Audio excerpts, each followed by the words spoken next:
Thank you for those kind words, Jim. Good afternoon, everyone.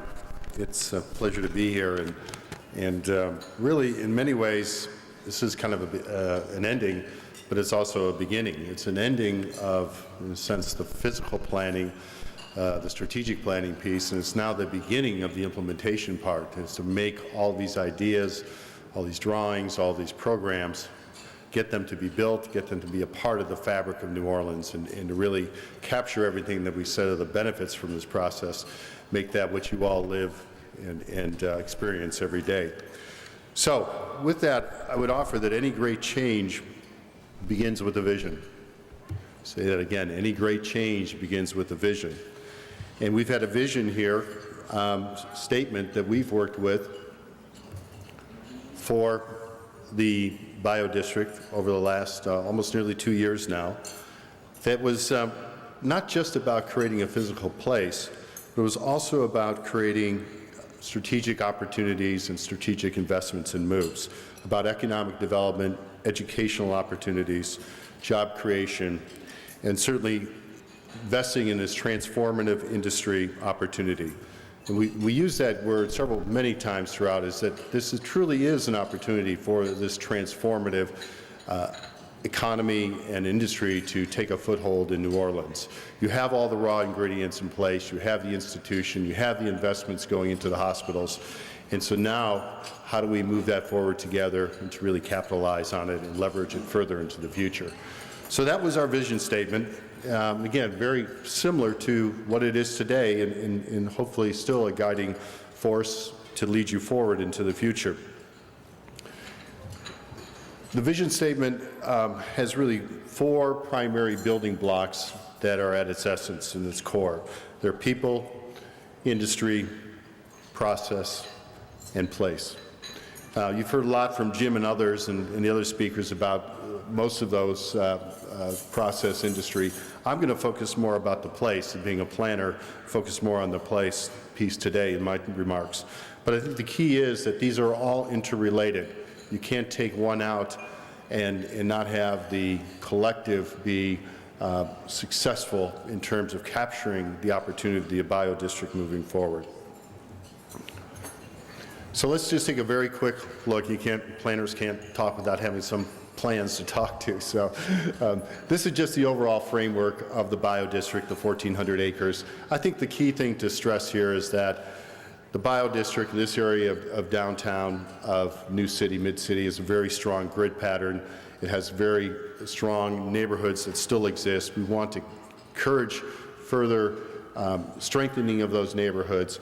The red line there is Tulane, which kind of becomes a backbone street that connects it east to west, downtown, and further then to the west, and then also connects through the new investment in both the University Medical Center and the VA facility. And so then we see these cross streets, these north-south streets. For example, Galvez, it really becomes a key cross street of where development should occur south of Tulane, and that's where the investment in new private side research and development facilities, private side office facilities, residential facilities can really help be kind of that nucleus or that core for that area. So through the process, we identified really 5 key catalytic areas to really focus on in a greater detail. We've talked always about being that if David Dixon was at the 20,000-foot level doing the citywide master plan, we came down to about a 5,000-foot level doing the district plan, and now we're probably at a 500-foot level, and we can look into these detailed catalytic areas, which are the 5 areas identified here. So the 5 areas that we're going to talk a little bit about in detail are the Galvez Research Neighborhood, the Xavier Gertown area, the Tulane and Canal redevelopment areas, downtown Health Campus, and the Civic Center. The study that we undertook identified both projects that are under construction as well as those are planned and soon to be under construction, as well as those were recently built, and then looked at leveraging what those investment in square footages and new facilities meant in terms of generating even further need for program buildings and facilities. And clearly the driver here, as it is in many other cities, you can see by the $3.6 million or 3.6 million square feet in the hospitals and 3.7 million square feet in the academic institutions, clearly that beds and eds, as we refer to them, are the key drivers of what the BioDistrict is.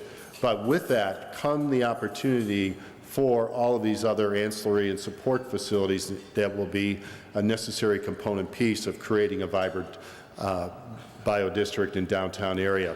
As David was saying, you know, young people particularly, you know, choose to live in cities again today. They're now looking to live out in the suburbs. They're looking to live in vibrant, active, exciting places, walkable places. So we think that that investment into the hospitals and in the universities, if captured properly, spins out this opportunity to create a wonderful revitalization to a neighborhood that has a beautiful fabric and a beautiful history behind it, and can continue now to be the backbone moving to the future. So those are all of our program elements. And so now the puzzle became, as the planner, to say, well, where do you fit all of these uses? What are the logical relationships of one building to a next, one area or one neighborhood to a next within the overall BioDistrict? So first area is the Galvez Research District. And what we said was key about this is that you have VA and the UMC to the north of Tulane, and that Galvez running north-south. You have a perfect opportunity to really bring density to those kind of related facilities, ancillary facilities that will help support the research and development and the trials and whatnot that are going on within those facilities.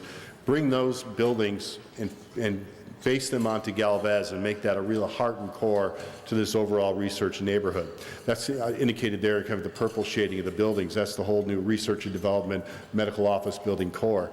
Associated with that in the yellow color right behind it is over 1,000 housing units that could become the basis for people living who in those units that work there. So again, getting people out of cars, getting them connected to a neighborhood. Again, we've seen this across medical districts all across the country, is that people, particularly in the medical and research and development industries, they don't want to have to get in a car and drive 45 minutes to get engaged in their trials or their experiments or whatever the new products are they're developing. They want to be able to walk out the door, hop on a scooter, hop on their bike, or better yet, just walk a couple blocks and be into their research facility. So we see great potential with Galvez in terms of the density.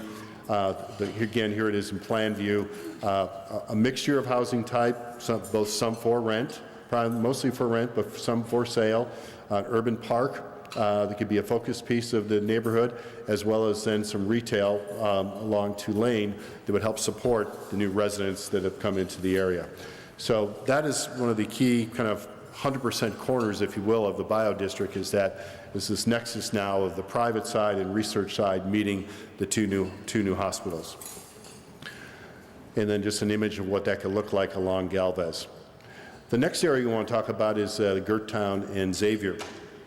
And the opportunity here, again, is to a very successful university adjacent to a community and of a lot of historic buildings and connections. And we want to find a way to help revitalize that residential area, as well as provide contiguous but compact growth for Xavier moving forward.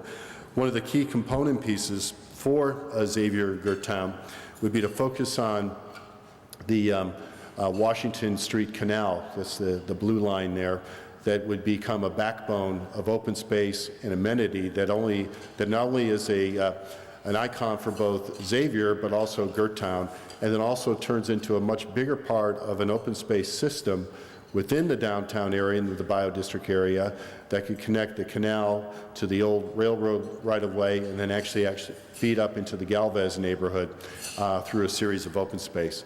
So again, the idea is to get people out of cars, get them walking. That's where you have those opportunities for interaction. That's where you create those places that people want to be, and really begin to form not just a bunch of medical and office facilities, but truly revitalized in great new urban neighborhoods.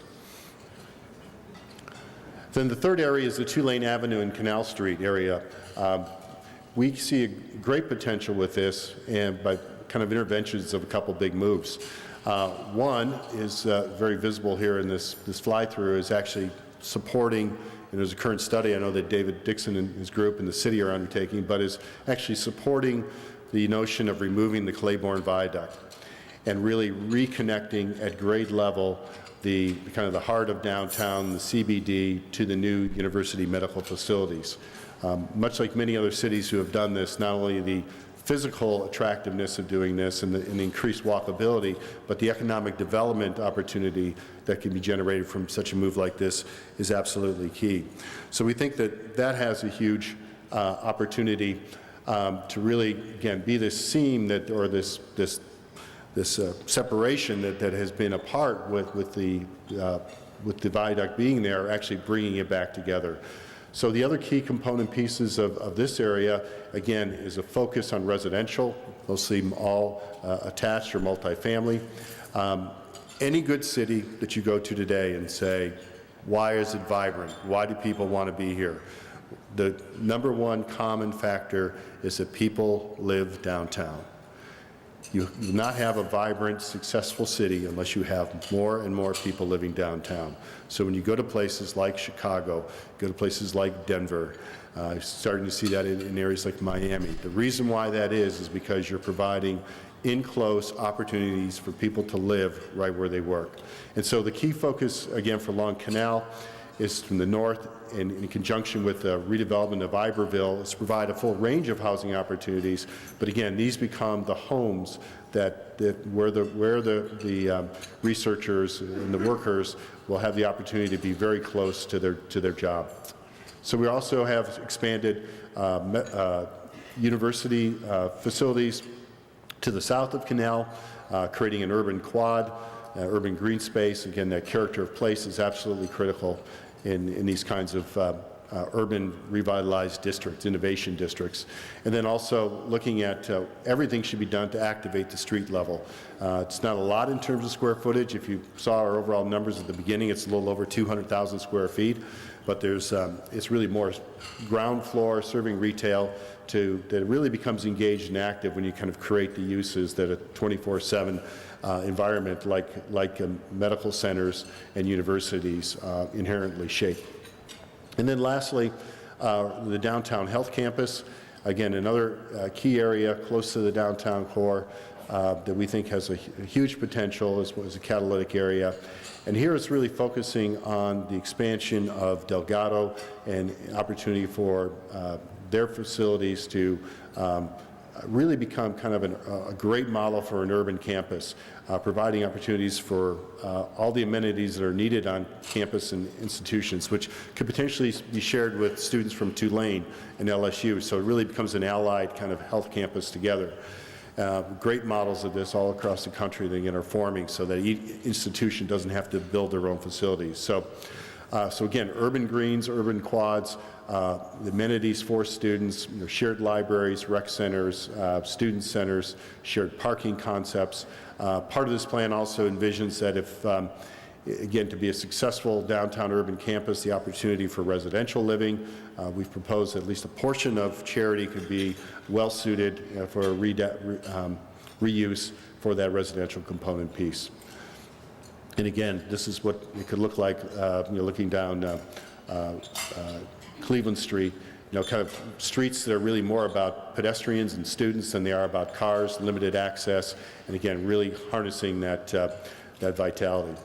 And lastly, the fifth area, catalytic area, is the Civic Center. We know that the City Hall's been looking for ways to expand and improve their facilities. And the idea here is to really create an expansion onto the existing City Hall, look at putting the civil courts then facing what is today Duncan Park, doing expansion of the library, and then looking for other Tulane to expand in academic facilities, kind of forming a perfect ring, if you will, around Duncan Plaza, really making that a much more revitalized civic space that becomes kind of the heart and civic soul of the downtown area. part of the way to help facilitate this is that some excess land around City Hall potentially could be sold, and the revenue generated there could be used to make these improvements, as well as addition or control of parking and the revenues from parking to plug into these improvements.